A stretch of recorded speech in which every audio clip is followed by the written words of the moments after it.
Hello, my name's Kyle, and I just wanted to give you a little rundown about how Action Hank works and what its level editor is about, and a few things to go over that might help your experience a little bit. Even though it's relatively simple, there's a lot of mechanics in this that you don't normally see in a lot of platforming games, and since this is a speedrunning game, there's a few things I just want to clear up that can be a little bit disorienting at first when you're looking at this.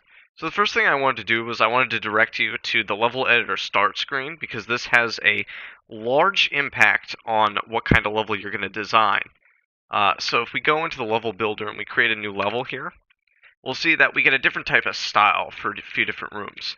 Each of these styles actually have different size categories. So if you choose any of the ones in kids room, these are going to be smaller levels that have a fair bit of vertical height. But if you go with island, they're going to be really drawn out maps that actually have a lot more distance that you can cover, but be a lot more scrunched together on your vertical limit. So with that, I'm going to just boot up this one right now, and we're going to do test level to show off some of the stuff that's in this. There's quite a few things that you could do with the limited toolkit that it gives you. So first thing that always ends up happening is you'll end up getting a double start here with your starting point, and then you'll get some set dressing to make it so that you aren't just falling off the edge on this side. So what ends up happening, we have a lot of tools over on the side here that it shows you, but not everything here is correct, and I want to give a few tips right off the bat. If you're going to be building in this engine, playtest often and try to have a controller, as the controls for the keyboard on this game are a lot stiffer and harder to make work than on a controller. On a controller, you can do everything far quicker, and you get a lot more user feedback to know how good the level feels, as the keyboard doesn't really do that. Now, when we want to build stuff for the level, we have a few things here, such as if you left click, it allows you to drag around stuff, and if you click it back while it's green, it lets you replace it. And unfortunately, because we have some stuff here like this, it's going to give me the no, you can't build it here, because of the stuff that it ends up including in our set dressing. But main pieces, everything in this has a priority. So main pieces, like these blocks, have a far higher priority than some of the other pieces. So when we look at some of this other stuff, we can overlay it back down on top of this because this has a lower priority. Big priority things are things that end up really impacting the overall experience of the level because there's stuff that you run on and interact with. And then the highest priority stuff are your interactables, such as the starting line, checkpoints, when you get the pickup, grappling hook, and a few other items as we go along. Now, I'm not going to go over most of the stuff over here in the corner because this is pretty easy stuff to figure out. Some of the stuff that I will tell you, however, because this was some things that I didn't really understand at first, was if we go over to our items tray, which we press tab to do so, you'll see we have quite a few different items here, and by quite a few, there isn't really that much, but once we get into it, you'll see what I mean by quite a few. We can click, and then I'll drop it out, and then bring us up to this menu. Now, when we have this bottom part of our menu here, that shows us different types of the object, we can press Q and E to go along for different sizes, and then we can rotate with Z and C on our keyboard, and then X is our mirror. These are going to be important later, as not all of these pieces we have end up having the appropriate stuff for us. So I'm just going to start out by left-clicking to place this. Now, you cannot click and drag. That was one thing I tried a lot with this, and it is just not possible. Delete deletes, simple stuff like that.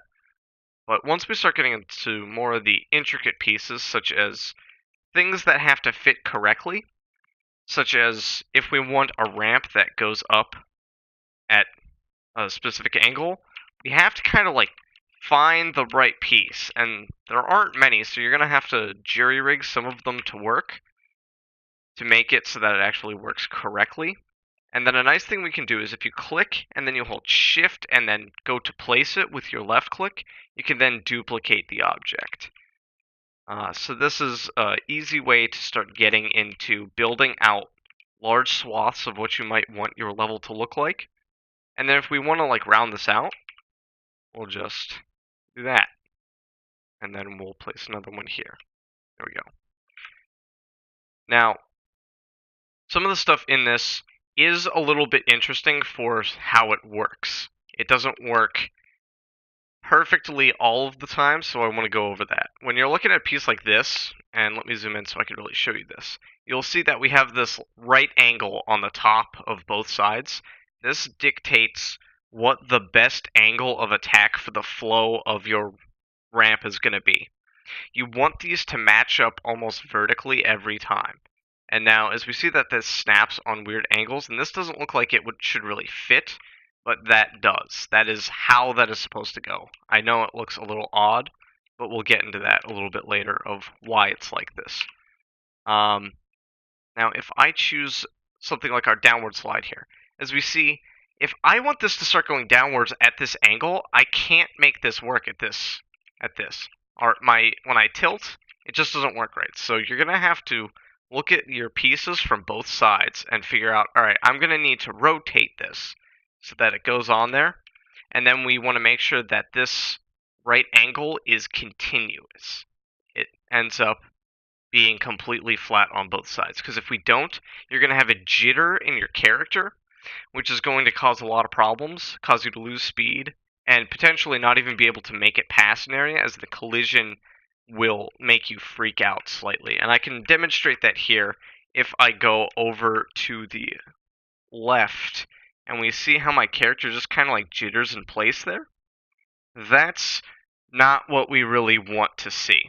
This ends up being something that when we have a collision mashing with a collision, this is going to happen, and it's not really desirable at all. So that's something to look out for. Alongside this, when we have stuff that ends up going in angles like this, we can end up, depending on what pieces we have, getting things to flow a little bit better.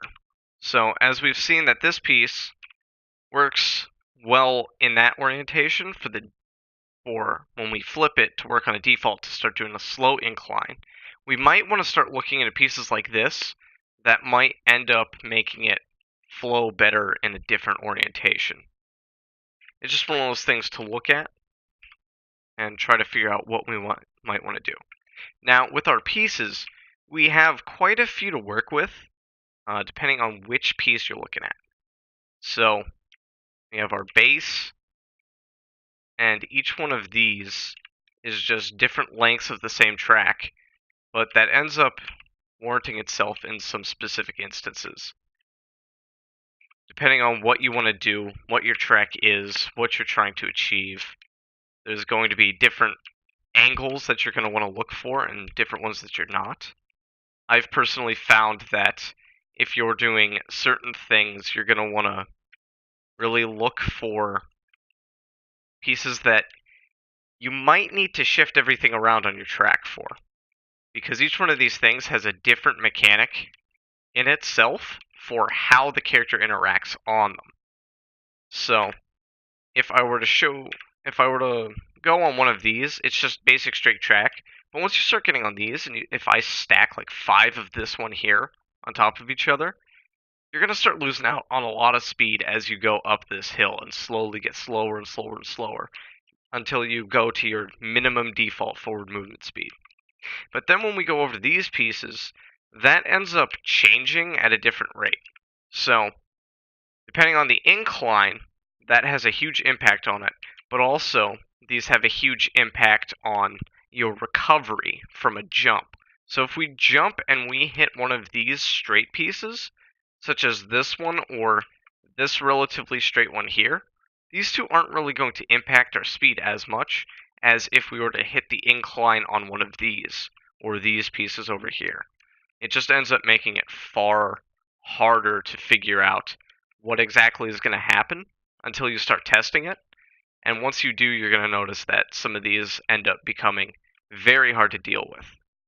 One thing I do want to bring up quickly before I continue is the importance of really getting into the deeper mechanics, which I'm not going to talk about in this video, but I might make another one to talk about a lot of those, because that's going to be a far longer video. Certain mechanics, such as your butt slide in this, work differently depending on what the vertical surface is. So, if we have something like this, and I were to butt slide at this angle right here, at this point, I would stick to the track and then start sliding across it down the full way. If I were to do it at the very apex of this, though, there's a high likelihood that I will perform a jump and not stick at all, keep all my forward momentum, and fly off into the distance. That is something that happens a lot depending on what kind of harsh angle you're going for. And keep in mind, the harsher the angle, the more exaggerated those are going to be.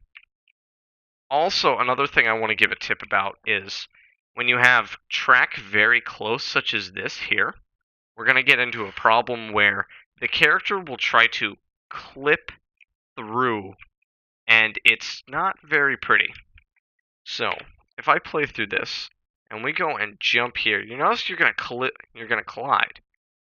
But there's certain areas when you do this where you just phase through existence and stay on that track. This is something that I found while I was testing that ends up making certain things very hard. Because what I wanted to do was I wanted to try to do a butt slide mechanic where you have to slide underneath the entire area. But because of this, this works with anything. If you're within a certain distance of the height of the character, you're not going to be allowed to have collision on this object when they are interacting with a layer above it, even though it preserves its collision when you are on that layer. It's quite odd, and I don't know why this is caused, because there are certain objects where if you hit them from the side, it literally just bonks you away, like there. That just is a solid object for us, and we can't really do anything against it. But certain layers of it don't. So just one of those things. Keep that in mind, that some of these things do work a little odd in certain scenarios. Along with that, we have our speed boost, which gives speed. We have our starting line, which we can only have one of. We have our finish line, which is a requisite. But make sure you always place a full solid block underneath it, because this does not have collision on the track area. This will let you just fall through the ground as you start running through it, which doesn't look good for the level. Checkpoints in this are vital, depending on how big your level is and what you're trying to do. And these save you on death, not on reset. Keep that in mind, because if someone tries to reset on an area to start a new time, it resets everything. They will go back to the very beginning of the level where the initial start point is. If they let themselves die, they will respawn at these checkpoints. If you can see from the side here, they don't have collision on some of the areas, so you're going to want to hide this and mask this within blocks so that it looks a little bit better. Then we also have our jump pad, which is another big one. These only activate when you run over them, not when you jump over them, so keep that in mind. The player has to hit this if they want to be able to be used. But there's an interesting concept of using these in tandem with a bunch of them, so that's like, which route do I take? Do I jump past the first one to get to the second one? But if I use the first one, I get higher up. So things like this end up making the levels go way different than you think.